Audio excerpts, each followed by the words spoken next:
আসসালামু আলাইকুম সবাইকে। শুরু করি ফার্মা চ্যানেলে স্বাগতম। আমাদের এন্টি ক্যান্সার ড্রাগের আজকে আমাদের লেকচার নাম্বার 4। সো এই পার্টে আমরা অ্যালকালাইটিং এজেন্ট সম্পর্কে জানবো।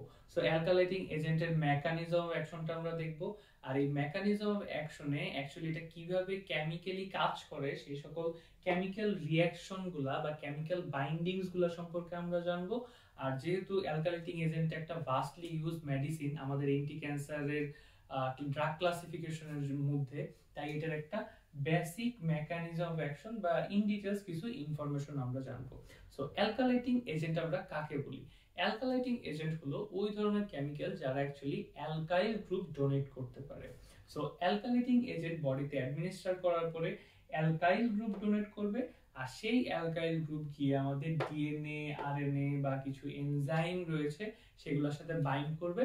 আর অ্যাজ এ রেজাল্ট আমরা দেখতে পাবো আমাদের ডিএনএ এর মধ্যে ক্রস লিঙ্কিং, তারপর আমাদের যে বেস রয়েছে ডিএনএ এর বেস অ্যাডেনিন গুয়ানিন, ওটার মধ্যে অ্যাবনরমাল বেস পেয়ারিং এবং কিছু জায়গায় ডিএনএ স্ট্র্যান্ড ব্রেকও হয়ে যাবে। আর কিছু এনজাইমের সাথে এই অ্যালকাইল গ্রুপ বাইন্ড করার কারণে কিন্তু আমরা সেলের যে নরমাল প্রসেস রয়েছে সেটাতেও ডিসরাপশন দেখতে পাবো। সো অ্যাজ এ রেজাল্ট দেখা যাবে কি আমাদের সেলটা মারা যাবে। সো এই ছিল একটা বেসিক মেকানিজম অফ অ্যাকশন আমাদের অ্যালকালাইটিং এজেন্টের। এখন আমরা ডিটেইলসটা দেখি। অ্যালকালাইটিং এজেন্ট বাই নেচার কিন্তু ইলেকট্রোফাইল সাবস্টেন্স। ইলেকট্রোফাইল সাবস্টেন্স বলতে আমরা কি বুঝি? ওই সকল কেমিক্যাল যারা actually electron lover they are searching for electron. So এই যে অ্যালকালাইটিং ড্রাগটা রয়েছে, এই অ্যালকালাইটিং ড্রাগটা যখন আমাদের বডিতে অ্যাডমিনিস্টার করা হবে তখন কিন্তু এটা একটা হাইলি রিঅ্যাক্টিভ কার্বনিয়াম আয়নে পরিণত হবে। Carbonium ion is a cation. So এই যে কার্বনিয়াম আয়নে পরিণত হইছে, দেন এটা আমাদের সেলের বিভিন্ন এনজাইমেটিক অ্যাক্টিভিটি বা সেল প্রিপারেশনের জন্য যে সকল কেমিক্যালস দরকার সেগুলোর সাথে কোভ্যালেন্ট বন্ড ফর্ম করবে। কোভ্যালেন্ট বন্ড কাদের সাথে ফর্ম করতে পারে? Sulfhydryl group, then hydroxyl group, carboxyl group, amino group, then phosphate group. So এই যে সালফোহাইড্রাল গ্রুপ বা আমাদের ফসফেট গ্রুপ রয়েছে, এই যে গ্রুপগুলা, এটা একটু ইম্পর্টেন্ট, এটা কেন ইম্পর্টেন্ট পরে বলতেছি। এই ধরনের গ্রুপগুলোর সাথে যখন কোভ্যালেন্ট বন্ড ফর্ম করবে তখন দেখা যাবে এই গ্রুপগুলা যে ন্যাচারাল প্রসিডিউর ছিল আমাদের সেলের কাজ করার জন্য সেটা ব্যাহত হবে। অ্যাজ এ রেজাল্ট কিন্তু সেল ডেথ হবে। সো শুধু কি এই একটা কাজ এনজাইমেটিক এর উপরেই বা এনজাইমেটিক যে সকল অ্যাক্টিভিটি রয়েছে সেটার উপরে ইফেক্ট দেখাবে? না, আরো রয়েছে। কারণ আমরা অলরেডি বলছি এটা ডিএনএ আরএনএ এর উপরেও ইফেক্ট ফেলে। সো কিভাবে ইফেক্ট ফেলে সেটা আমরা দেখি। এটা কিন্তু আমাদের যে অ্যালকাইল গ্রুপটা রয়েছে যেটা অ্যাকচুয়ালি ড্রাগটা ডোনেট করছে, সেই অ্যালকাইল গ্রুপটা কিন্তু আমাদের ডিএনএ এর একটা স্ট্র্যান্ড বা বোথ স্ট্র্যান্ডের সাথেও কিন্তু বাইন্ড করতে পারে। বাইন্ড করলে ওইটাকে আমরা বলি অ্যালকালাইট করে ফেলা। সো বাইন্ড করতে পারে। বাইন্ড করলে কি হবে? বাইন্ড করলে সেটাকে আমরা বলি ডিএনএ ক্রস লিংক হওয়া। ডিএনএ ক্রস লিংকটা কিভাবে হয় দেখি আমরা। এই যে একটা ডিএনএ স্ট্র্যান্ড, এই যে একটা ডিএনএ স্ট্র্যান্ড। সো এই যে দুইটা ডিএনএ স্ট্র্যান্ড ছিল, এই দুইটা ডিএনএ স্ট্র্যান্ডের মধ্যে যখন অ্যালকাইল গ্রুপটা বাইন্ড করলো তখন কিন্তু ক্রস লিংক হলো। এখন এই বাইন্ড করার উপর বেস করে আবার দুইটা ভাগ করা হয়। এই যে যদি দুই পাশে দুইটা স্ট্র্যান্ডের সাথে বাইন্ড করে এটাকে আমরা ইন্টার স্ট্র্যান্ড ক্রস লিংক বলি। আর যদি আমাদের একটা স্ট্র্যান্ডেরই দুই পাশে এসে বাইন্ড করে সেটাকে আমরা ইন্ট্রা স্ট্র্যান্ড ক্রস লিংক বলি। এই যে ক্রস লিংকড হওয়া, এই ক্রস লিংকড হওয়ার কারণে কিন্তু আমাদের ডিএনএটা ব্রেক হয়ে যাবে, ডিএনএ স্ট্র্যান্ডটা ব্রেক হয়ে যাবে। সো যখন ডিএনএ স্ট্র্যান্ড ব্রেক হয়ে যাবে তখন কিন্তু ফার্দার ডিএনএ এর যে রেপ্লিকেশন প্রসেসটা ছিল সেই রেপ্লিকেশন প্রসেসটা হবে না এবং ফার্দার সেল আর গ্রো করবে না বা ডিভাইড করবে না। সো এটা ছিল ডিএনএ এর উপর ইমপ্যাক্ট।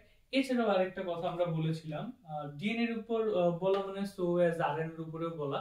সো এই যে এইখানে যে বাইন্ড করতেছে এটা কিভাবে করতেছে এটা এখন আমরা একটু বুঝি। আমাদের এটা একটা বেসিক ডিএনএ স্ট্র্যান্ডের স্ট্রাকচার যেখানে ফার্স্টে নাইট্রোজেন বেস থাকে, তারপর একটা পেন্টোজ সুগার থাকে, দেন ফসফেট গ্রুপ থাকে। সো ফসফেট গ্রুপের আমরা কেমিক্যাল স্ট্রাকচারটা যদি দেখি তাহলে এখানে কিন্তু ইলেকট্রন রিচ সাইট রয়েছে।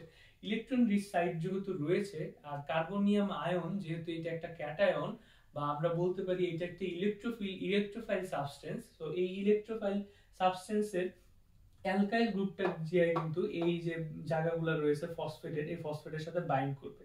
সো ফসফেটের সাথে যখন বাইন্ড করবে তার মানে কিন্তু এই ডিএনএ স্ট্র্যান্ডের সাথে বাইন্ড করা, আর as a result DNA strand break হয়ে যাওয়া। এছাড়াও এটা কিন্তু অ্যাবনর্মাল বেস পেয়ার ক্রিয়েট করে, যেটা আমরা এখানে লিখেছি অ্যাবনর্মাল বেস পেয়ারিং করে। কিভাবে অ্যাবনর্মাল বেস পেয়ারিং করে সেটা আমরা দেখি। সো আমাদের যে ডিএনএ বা আরএনএ রয়েছে এটার মধ্যে কিন্তু আমাদের নাইট্রোজেন বেস রয়েছে, অ্যাডানিন, গুয়ানিন, থায়ামিন, সাইটোসিন বা ইউরাসিন। সো এই যে নাইট্রোজেন বেস রয়েছে এই নাইট্রোজেন বেসেও কিন্তু ইলেকট্রন রিচ সাইট রয়েছে, হ্যাঁ, ইলেকট্রন রিচ সাইট রয়েছে। সো এই যে ইলেকট্রন রিচ সাইট রয়েছে এই ইলেকট্রন রিচ সাইটে এসেও কিন্তু আমাদের এই অ্যালকাইল গ্রুপগুলো বাইন্ড করতে পারে, ঠিক আছে। অ্যালকাইল গ্রুপগুলো কিভাবে বাইন্ড করে এটার একটা এক্সাম্পল হিসেবে আমরা সিসপ্লাটিন একটা মেডিসিন নিয়েছি, এটা আমরা দেখি।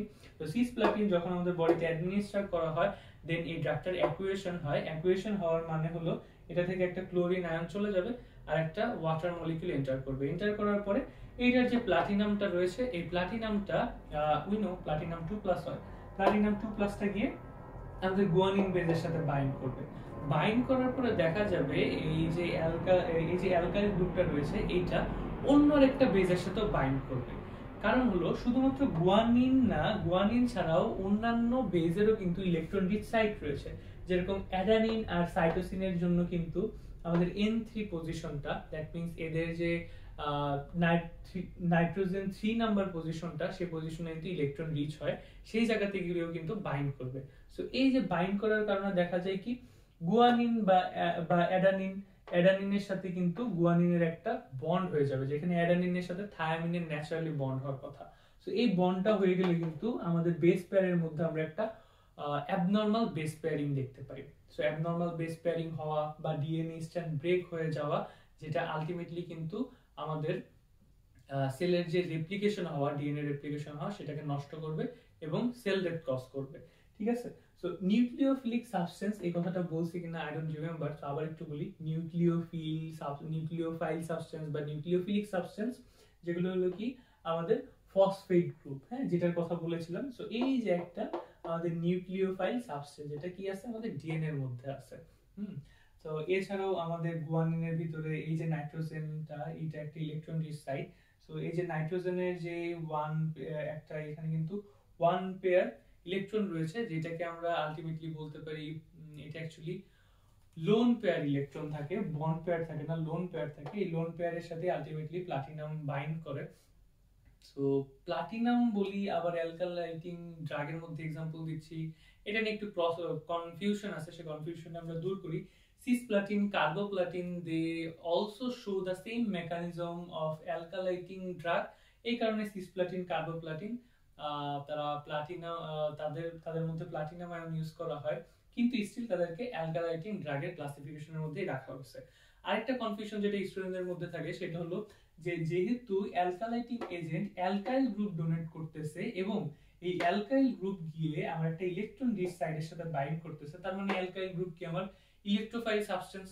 বাট আমি যদি একটু আলাদাভাবে স্টাডি করতে যাই তাহলে আমি দেখতে পারবো অ্যালকাইল গ্রুপ যেগুলো রয়েছে এগুলো আসলে অ্যালকিন থেকে অ্যালকিন থেকে অ্যালকাইল গ্রুপ যেগুলো আসে সেগুলো হয়ে যায় CH3 বা C2H5।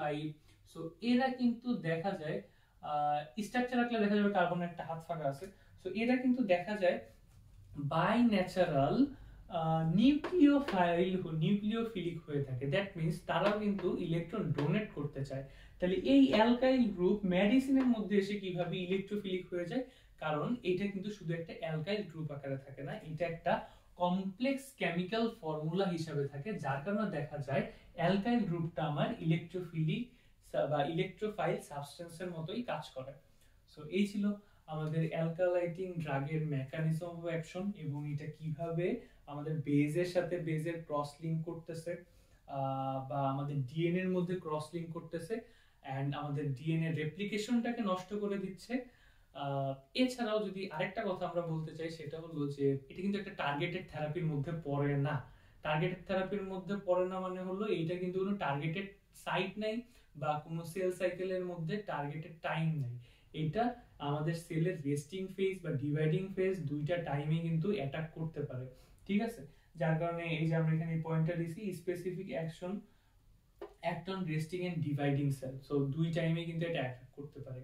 এটা স্পেসিফিক ভাবে বলার পেছনে আরেকটা রিজন হলো যে আমাদের কিছু অ্যান্টি ক্যান্সার ড্রাগ রয়েছে যেগুলো আবার মাইক্রোটিবিউল ড্যামেজিং এজেন্ট রয়েছে, সেটা শুধুমাত্র এম ফেজের উপরে, এম ফেজের টাইমেই অ্যাটাক করে, দ্যাট মিন্স মাইটোটিক ফেজেই অ্যাটাক করে। অ্যালকালাইটিং এজেন্টের এমন কোনো টাইম নেই, এটা আমাদের সেল সাইকেলের অল ওভার দ্য টাইমই অ্যাটাক করতে পারে এবং এটার কোনো স্পেসিফিক এরিয়াও নাই। এটা আমাদের নর্মাল সেলকেও অ্যাটাক করে, আবার আমাদের হেলদি সেলকেও অ্যাটাক করে, জাস্ট র্যাপিডলি ডিভাইডিং সেল হইতে হবে। এবং এটার কিন্তু সাইড ইফেক্টও বেশি, সাইটোটক্সিসিটিও বেশি। সো এই ছিল ইন ডিটেলস অ্যাবাউট অ্যালকালাইটিং ড্রাগ। ধন্যবাদ সবাইকে।